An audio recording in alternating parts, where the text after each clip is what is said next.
마태복음 1장의 증언처럼 주님이 이 땅에 오시는 날 천사는 주님의 이름을 예수라 선포했고 아울러 임마누엘이라 선포했습니다. 예수의 뜻은 구원이고 임마누엘의 뜻은 하나님이 우리와 함께 하신다입니다. 그는 우리를 구원하시는 주님이시고 또 우리와 함께 하시는 주님이십니다. 주님의 이름을 이렇게 두 가지로 선포한 것에 대해서 사람들은 종종 예수로서의 주님은 우리의 구원을 위해 필요하고 또 임마누엘로서의 주님은 구원받은 이후 주님과 함께하는 신앙생활을 위해서 필요하다라고 말하기도 합니다. 틀린 말은 아닌데 엄밀히 말하면 예수와 임마누엘은 사실 같은 말입니다. 단어의 의미가 같다는 말이 아니고 단어의 문자적 의미는 분명 다르지만 내용적으로는 같다는 말이에요. 왜냐하면 주님의 함께하심을 통해서 우리의 구원이 이루어지기 때문입니다. 다시 말해서 임마누엘을 통해서 예수가 이루어지기 때문입니다. 물론 예수님은 더 이상 육신의 몸으로는 이 땅에 계시지 않습니다. 그 대신 그는 성령으로서 우리와 함께 하십니다. 성부, 성자, 성령이 삼위일체로서 정확히 하나이기 때문에 성령이 나와 함께 하시는 것은 곧 그리스도께서 나와 함께 하시는 것입니다. 정확하게 같은 말입니다. 세상에선 함께 한다는 것이 뜻을 같이 하거나 옆에서 동행하는 것을 말합니다. 그런데 주님이 우리와 함께 하신다는 것은 그 정도 의미가 아니에요. 훨씬 더 강렬한 의미입니다. 주님은 내 옆에서 함께하는 정도가 아니고 내 안에 들어오셔서 나와 하나로 연합하심으로 나와 함께 하십니다.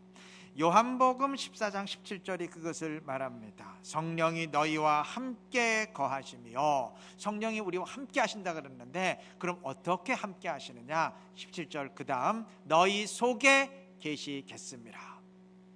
주님은 성령으로 내 안에 들어와 계심으로 나와 함께 하십니다. 그래서 주님은 요한복음 14장 20절에서 그 날에는 너희가 내 안에 내가 너희 안에 있는 것을 알리라 그랬어요. 서로 하나 되니까요. 오늘 읽은 본문에서도 9절 보시면 너희 속에 하나님의 영이 거하시면, 우리 안에 하나님의 영 성령이 거하신다 그랬어요. 그 다음 10절도 마찬가지예요. 그리스도께서 너희 안에 계시면, 그 다음 11절도 마찬가지예요. 예수를 죽은 자 가운데서 살리신 이의 영이 너희 안에 거하시면, 계속해서 반복해서 강조했습니다. 구원은 주님의 이러한 함께 하심으로 인해 이루어집니다. 본문 11절은 말합니다. 예수를 죽은 자 가운데서 살리신 이의 영이 너희 안에 거하시면, 즉 성령이 너희 안에 거하시면, 그러면 어떻게 되느냐? 그리스도 예수를 살리신 이가 너희 안에 거하시는 그의 영으로 말미암아 너희 죽을 몸도 살리시리라 선포했습니다. 우리의 몸을 죽음에서 살리신다는 것은 영생의 구원을 말하죠. 영생이 시작되는 구원의 완성을 말하죠. 그런데 이를 위한 전제 조건이 무엇인가요?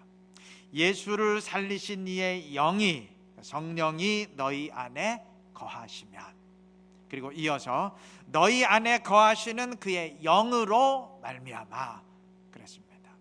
성령이 내 안에 거하셔야 됩니다. 주님이 함께 하셔야 됩니다. 그러면 그 성령으로 말미암아 죽음에서 다시 사는 영생의 구원이 이루어집니다.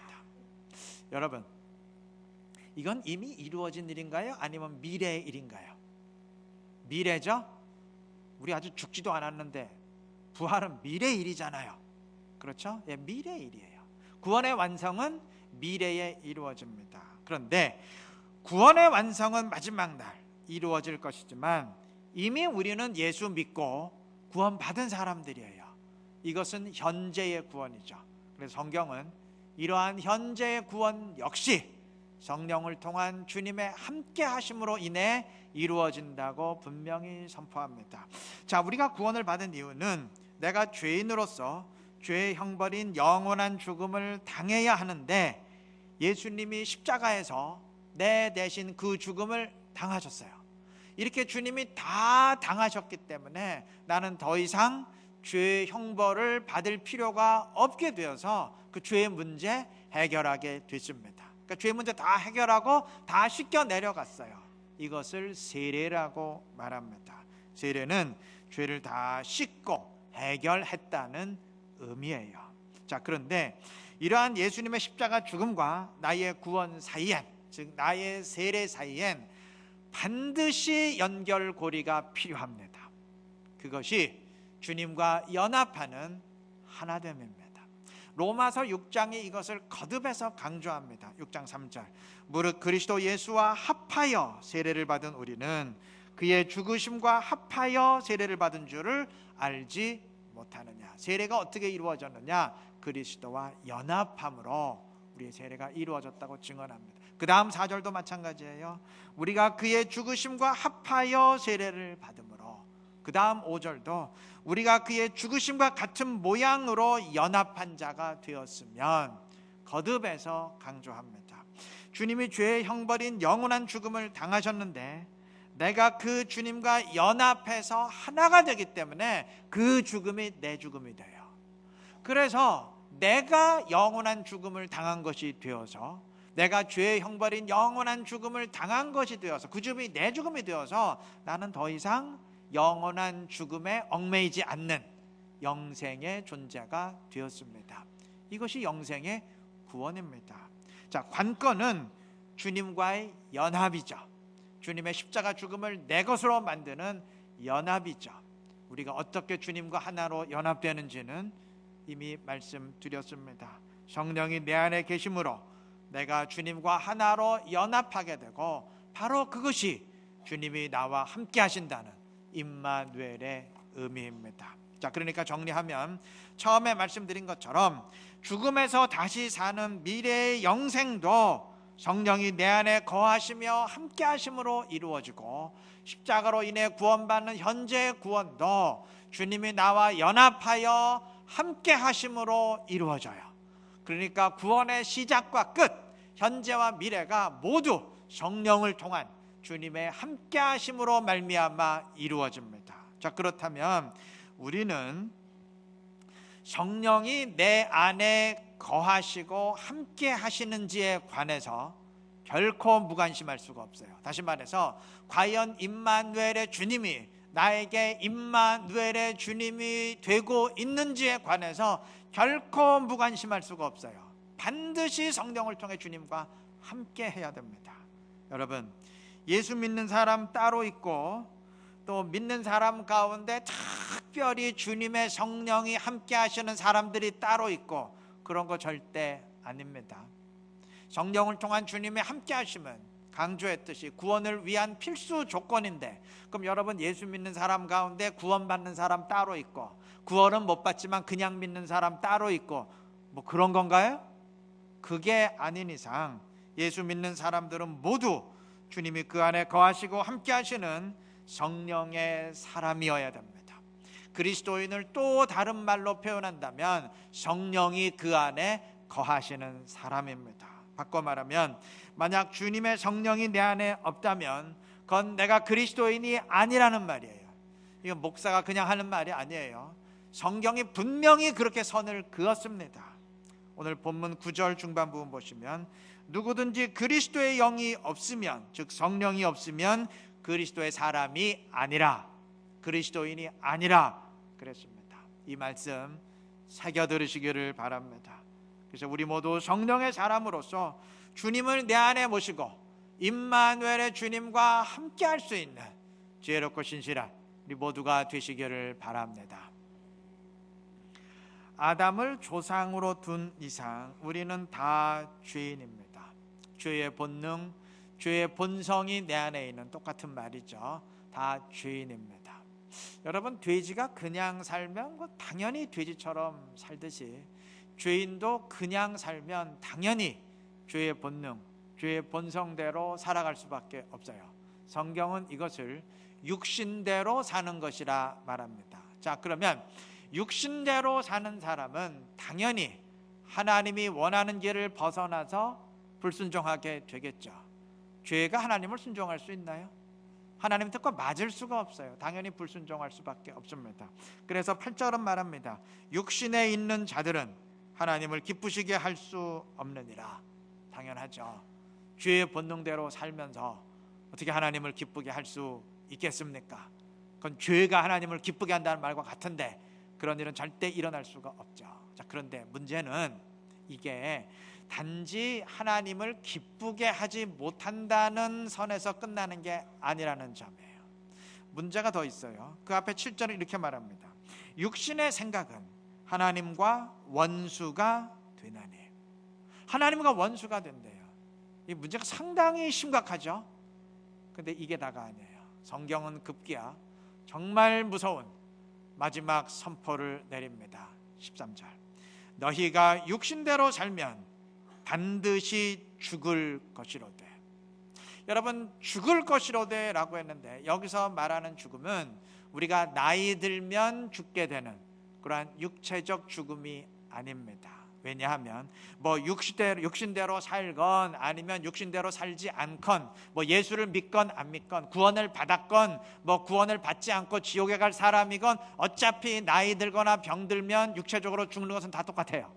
그 차이가 없어요. 때문에 육신대로 살면 너희가 육체적으로 결국은 죽게 될 것이다, 이렇게는 말할 수가 없어요. 그건 말 자체가 안 됩니다. 여기서 말하는 죽음은 영원한 죽음이에요. 그런데 13절은 반드시 죽을 것이로되 그랬어요. 절대 영생의 구원을 얻지 못하고 영원한 죽음에 처해지게 될 것이다 라는 무서운 선포입니다. 여러분, 이 선포는 우리 모두를 경악시킬 수밖에 없어요. 아니, 그러면 우리가 육신대로 살며 불순종하면 그러면 영생을 얻지 못한다는 얘기입니까? 예수를 믿어도 제대로 신앙생활하지 못하고 순종하지 못하면 그러면 구원을 잃어버리게 된다는 말입니까? 경악할 수 있는데 맞습니다. 이론적으로는 그렇습니다. 그런데 여기에 하나님의 은혜가 있어요. 이론적으로는 분명 그러한데 그렇게 되면은 반드시 영생을 얻지 못하는데 하나님이 그런 일이 일어나지 않도록 나를 도우시고 붙드십니다. 구원받은 사람도 잠시 죄의 본능으로 살며 영생의 길에서 이탈할 수는 있지만 그래도 하나님은 그 사람을 강권적으로 붙들어서라도 안 되면 마지막엔 두드려 패서라도 반드시 순종의 길로 나아가도록 인도하십니다. 그래서 영생에 이르게 하십니다. 그래서 우리가 구원을 확신할 수 있는 것입니다. 14절이 그것을 말합니다. 무릇 하나님의 영으로 인도함을 받는 사람은 곧 하나님의 아들이라. 이게 이제 번역을 이렇게 했어요.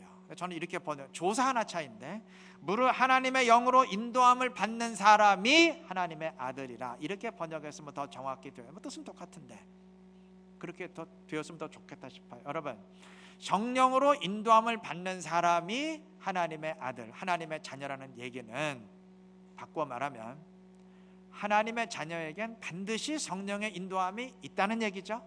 만약 성령의 인도함이 없다면 그 사람은 하나님의 자녀, 구원받은 사람이 아니라는 얘기죠. 예, 맞아요. 구원받은 하나님의 자녀에게는 누구에게나 다 성령의 인도하심이 있습니다. 그러하기에 그리스도인들은 결국 육신대로 살지 않고 성령의 인도하심을 따라서 순종의 길을 가게 되고 그래서 결국 영생에 이르게 될 것입니다. 그 앞에 13절이 이상의 것을 한마디로 정리합니다. 너희가 육신대로 살면 반드시 죽을 것이로되 영으로서 몸의 행실을 죽이면 살리니.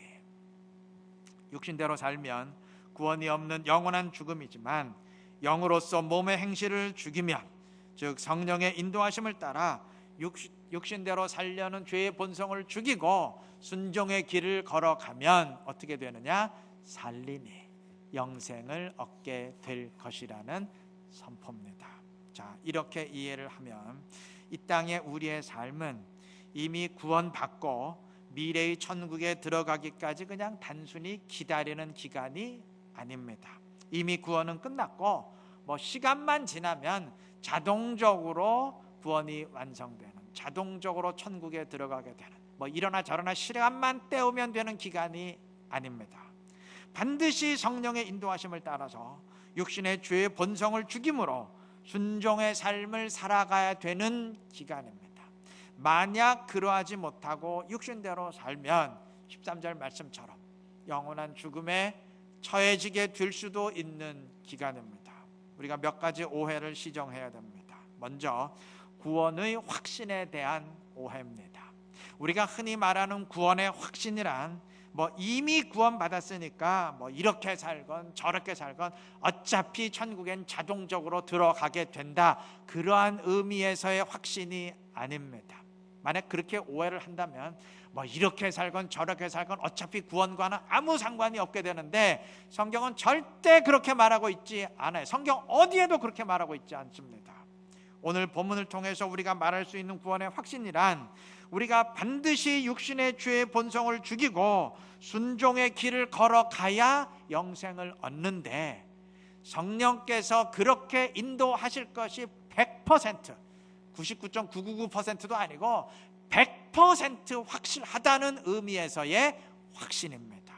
자, 그렇다면 이건 굉장히 중요한 사실 우리에게 알려줘요. 여러분, 만약에 어떤 사람이 믿는다고 하는데 성령의 인도하심에 따른 순종의 삶이 없다면 그건 어떻게 받아들여야 될까요?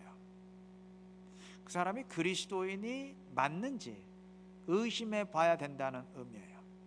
구원받은 그리스도는 아닌데, 구원받은 백성 아닌데 본인이 그렇다고 착각하고 있을 가능성이 굉장히 크다는 말입니다. 하나님은 그렇게 말씀하지 않으시고 하나님은 그렇게 판정하지 않으시는데, 이 교회라는 제도, 오늘 우리끼리 만들어 놓은 교리에 의해서 나는 교회 다니니까, 나는 예수 믿는다고 고백하니까 나는 무조건 구원받은 백성이다 라고 착각하고 있을 가능성이 굉장히 크다는 말입니다. 우리 성경의 선포를 새겨들어야 될 것입니다. 여러분, 물론 그래요. 우리가 늘 하는 말이죠. 구원은 하나님께 달린 것이고 사람에게 달린 것이 아니다 때문에 은혜다, 맞습니다. 그런데 그 말 절대 오해하시면 안 돼요. 오늘 본문에서 몸의 행실을 죽이면 살리니 그랬는데, 몸의 행실을 죽이는 주체는 나입니다. 내가 의지적으로 노력하면서 육신의 죄의 본능을 죽이며 순종의 길을 걸어가야 돼요. 그러면 영생입니다. 그거는 은혜가 아니지 않습니까? 그건 내가 의지적으로 노력해서 영생을 얻는 것 아닙니까? 반문하실 수 있는데 여기 전제 조건이 있어요. 그 앞에 보세요. 몸의 행실을 죽이면 살리니에서 그 앞에 붙어있는 전제 조건이 있어요. 영으로서 그랬습니다. 성령으로서 그렇게 해야 된다는 말입니다. 성령으로서가 아니면 그렇게 할 수가 없기 때문에 성령의 인도하심에 붙들려서 그렇게 해야 된다는 말이에요. 다시 말하면 내가 하는 것 같지만 사실은 내가 의지적으로 노력해서 할 수 있는 일이 절대 아니고 오직 성령이 붙드시고 인도해 주시기 때문에 그렇게 하게 된다는 말이에요. 그래서 은혜입니다. 나는 아무것도 안 하고 하나님이 다 하신다는 의미에서 은혜가 아니고, 내가 하는데 사실은 오직 성령이 붙드시고 인도해 주시기에 그렇게 하게 되는 일이라는 의미에서 은혜이고 하나님이 하시는 일입니다. 여러분, 내가 내 힘으로 노력해서 되는 일이 아니라는 점에서 구원은 결코 나의 행함으로 얻을 수 있는 게 아니에요. 맞습니다. 그런데 성령이 내 안에 계셔서 나를 붙드시고 인도하심으로 그렇게 하게 된다는 점에선 반드시 성령에 의한 행함이 있어야 됩니다. 만약 그 행함이 없다면 그건 성령의 함께하심과 인도하심이 없다는 말이고, 만약 그렇다면 그것은 아까 언급한 9절 말씀처럼 성령이 없는 이상 그리스도인이 아니에요. 구원받은 하나님의 자녀가 아닐 가능성이 굉장히 큽니다. 잠시 이탈한 경우가 아니라면 그건 굉장히 위험성이 크다고 보아야 될 것입니다. 성경은 이 둘을 모두 언급했어요. 인간의 노력과 능력으로 되는 일이 아니라는 의미에서 갈라디아서와 로마서는 구원은 절대 행함으로 받는 것이 아니다 선포했고, 또 성령의 함께하심과 인도하심에 의한 순종의 행함이 있어야 된다는 의미에서 야고보서는 2장 14절에서 만약 어떤 사람이 믿는다고 하는데 순종의 행함이 없다면 그 사람 구원받은 사람 아니다 라고 분명히 못을 박았고, 2장 24절에서는 구원은 행함으로 받는다 분명히 선포했어요. 그 행함과 이 행함의 의미가 무엇인지를 정확히 이해한다면, 그 행함과 이 행함이 계속 같은 의미가 아니라는 것을 분명히 이해한다면 이 둘은 절대 모순되는 말이 아닙니다. 너무나 당연한 말입니다. 관건은 또다시 성령의 함께 하심입니다. 구원의 모든 과정에서 결국 관건은 성령을 통한 주님의 함께 하심입니다. 주님의 십자가로 구원받는 것도 성령을 통한 주님의 함께 하심 때문이고, 또 구원받은 사람으로서 영생을 향한 순종의 길을 온전히 걸어갈 수 있는 것도 함께 하시는 성령의 인도하심 때문이고, 그리고 죽음에서 다시 사는 마지막 구원의 완성에 들어가는 것도 역시 아까 말씀드린 대로 성령을 통한 주님의 함께 하심 때문에, 주님의 함께 하심 때문에 구원, 즉 임마누엘 때문에 예수가 이루어지게 되는 것입니다. 자, 그렇다면 우리가 당연히 성령을 내 안에 모시고 주님과 함께 해야 되지 않겠습니까? 그래서 우리가 그렇게 찬양하잖아요. 찬송 289장, 주 예수 내 마음에 들어와 계시노 변하여 새 사람 되고. 후렴 어떻게 되나요? 주 예수 내 마음에 오심, 주 예수 내 마음에 오심. 우리가 노래하지 않습니까? 찬송 370장 역시 주 안에 있는 나에게, 주님이 내 안에 있고 내가 주님 안에 있다고 우리 늘 찬양하지 않습니까? 근데 노래만 이렇게 할 것이 아니고 실제로 성령을 내 안에 모시고 늘 주님과 함께 해야 될 것입니다. 그래서 성령의 인도하심을 따르며 죄의 본능을 이기고 순종의 신앙생활 이어가시기를 바랍니다. 그래서 주님을 기쁘게 하면서 신앙의 열매를 풍성히 맺고 마지막 날 영생의 주인공들로 함께 주 앞에 설 수 있는 우리 이루는교회 모든 지체들 되시기를 바랍니다. 창세기 2장 7절의 증언에 의하면 하나님이 인간을 창조하실 때 흙으로 사람을 만드신 뒤 그 코에 생기를 불어 넣으셨고 그러자 생명이 되었습니다. 먼저 흙으로 사람의 형체가 만들어졌지만 아직 온전한 사람이 아니었어요. 하나님의 숨결이 불어 넣어질 때 비로소 온전한 사람이 되었습니다. 여러분, 이 원리는 우리 모두의 신앙생활에 똑같이 적용됩니다. 교회가 교회되고 그리스도인이 그리스도인 되기 위해서는 반드시 하나님의 숨결이 불어 넣어져야 됩니다. 그러면 그 하나님의 숨결이 무엇일까요? 성령이죠. 요한복음 20장 22절이 말씀합니다. 그들을 향하사 숨을 내쉬며 이르시되 성령을 받으라. 하나님의 숨결은 성령입니다. 이 하나님의 숨결이 불어넣어질 때 우리가 온전한 그리스도인이 되고 교회가 교회 될 것입니다. 이걸 뒤집어 말하면 만약 하나님의 성령이 우리 안에 불어넣어지지 않았다면, 내 안에 성령이 없다면 그 사람 그리스도인 아닙니다. 그리고 그 교회 아니에요. 그냥 인간 단체이고 인간 모임일 뿐입니다. 방금 언급한 요한복음 20장 22절에 성령을 받으라는 말씀은 주님이 도망치고 배신한 제자들을 찾아가서 하신 말씀인데, 주님이 이 말씀하시기 직전에 제자들에게 사명을 주시고 파송의 말씀을 주셨습니다. 그 앞에 21절입니다. 아버지께서 나를 보낸 것 같이 나도 너희를 보내노라. 도망친 배신자들이지만 주님이 다시 인정해 주시고 회복해 주시고 사명 주시고 파송하는 거죠. 여러분, 물론 말은 좋습니다. 회복도 좋고 사명도 좋고 파송도 좋아요. 그런데 지금 문제는 이들은 다 배신자들이에요. 좀 도망쳐서 숨어있는 자들이에요. 이들을 뭘 믿고 다시 사명을 줘서 보낼 수 있습니까? 이들이 또 배신하지 않는다는 보장이 어디 있어요? 아니, 이들이 어떻게 제자로서의 이 막대한 사명을 감당할 수 있겠습니까? 그에 대한 해답이 아까 언급한 22절이에요. 주님은 이들을 파송하기 전에 이 말씀하셨어요. 숨을 내쉬며 가라사대 성령을 받아라. 성령을 받고 성령에 이끌리면 된다는 말이에요. 그러면 배신하고 도망쳤던 자들도, 영적으로 연약하기 짝이 없는 자들도 능히 주님의 사명을 감당하며 주님을 기쁘게 하는 제자가 될 수 있다는 말입니다. 실제로 제자들이 그러하지 않았습니까? 성령이 불어넣어질 때 이들이 이전과는 완전히 다른 사람이 되지 않았습니까? 여러분, 아마 오늘 설교 들으시면서 마음에 먹구름이 잔뜩 끼신 분들이 있을지 몰라요. 그냥 설교를 그냥 목사의 말이지 허투루 들었다면 뭐 아무런 마음에 충격이 없었겠지만, 정말 하나님의 말씀으로 성경 말씀을 받아들였다면 마음에 상당한 충격이 되시는 분 있을 거예요. 십자가 죽음을 내 것으로 만든다, 또 죽음에서 다시 사는 마지막 구원의 완성에 들어간다, 뭐 거기까지는 하등 부담이 없었을 거예요. 왜냐? 뭐 그건 내가 하는 일이 아무것도 없으니까. 그런데 문제는 그 다음이죠. 성령의 인도하심을 따라 죄의 본능을 죽이는 순종의 신앙생활을 함으로써 영생을 얻게 된다. 이 말에는 아마 상당한 중압감을 느꼈을 겁니다. 그건 내가 제대로 순종해야 된다는 얘기인데, 내가 죄의 본능을 내가 죽이면서 순종의 신앙생활을 해야 그래야 영생이 있다는 얘기인데, 아마 이 말은 상당한 중압감을 느끼셨을 수 있습니다.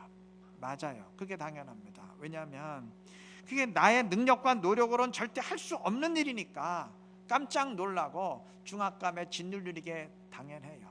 내가 할 수 없는 일을 해야 된다는데, 그래야 구원이라는데, 그거 부담스럽지 않을 사람이 누가 있겠어요? 부담이 안 된다면 그 사람이 이상한 사람이죠. 근데 한 가지 명시가 있어요. 그거 내 힘으로 하는 거 아니에요. 신앙생활 내 힘으로 하는 게 절대 아닙니다. 성령으로서 하게 되는 일입니다. 그래서 은혜예요. 내 안에 거하시고 함께 하시는 성령께서 나를 붙드시고 인도하시기에 그의 손에 이끌려 하게 되는 일입니다. 그런 의미에서 주님은 임마누엘의 주님이시고 나를 구원하시는 주님이십니다. 이 사실 명심하시고 반드시 성령을 모시고 주님과 함께하는 성령의 사람 되시기를 바랍니다. 그리스도인 되시기를 바랍니다. 그래서 주님 안에서 신앙의 풍성한 열매를 맺으면서 주님을 기쁘게 하며 마지막 날 구원의 주인공들로 주 앞에 다 함께 설 수 있는 우리 이루는 교회 모든 성도님들 되시기를 그리스도의 이름으로 축복합니다.